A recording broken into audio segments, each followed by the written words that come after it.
Have you ever heard a 911 call that was never supposed to exist? The kind that disappears from the records, erased, buried, forgotten. Tonight, you're going to hear about that call, the one that no one was ever meant to find. A call so disturbing, it was locked away for decades. Until one night, a copy surfaced online, and everything changed. It began on a stormy October night in 1998, a small town in rural Pennsylvania. Nothing ever happened there.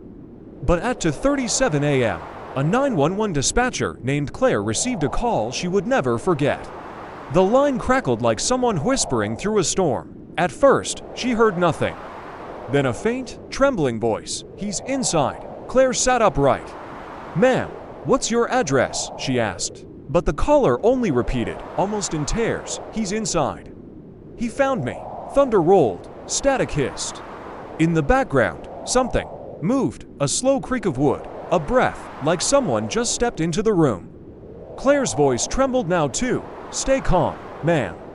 Help is on the way." But the woman whispered, "No, you don't understand. He's not human." Then the call cut out. The responding officers arrived at the location, an old farmhouse at the edge of town.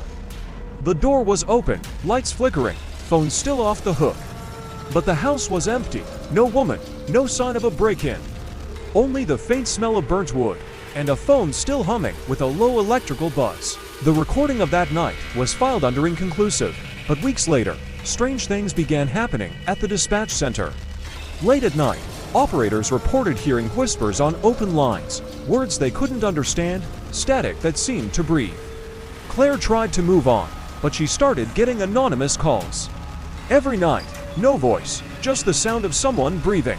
One evening, she answered and heard a faint sound she recognized instantly, the same whisper from the original call, saying her own name. Claire. She dropped the phone. That same night, she vanished. Her car was found outside her home, the engine still running, the phone on the passenger seat, still connected to an open 911 line. The recording was pulled, sealed, and officially erased from the archives.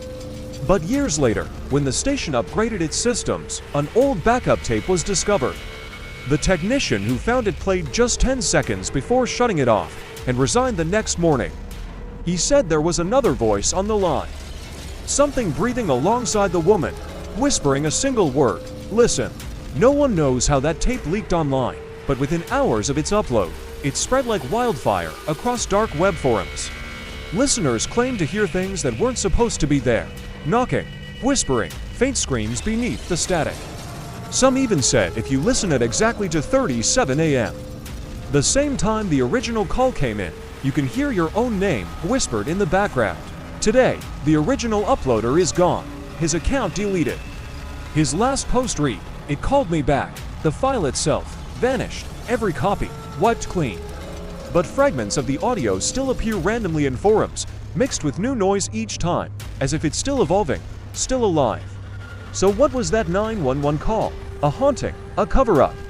Or something else trying to reach through the wires? Maybe it's waiting for the next person to pick up the line.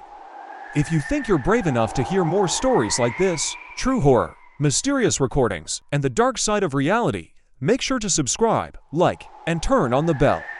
Because the next story might already be calling you.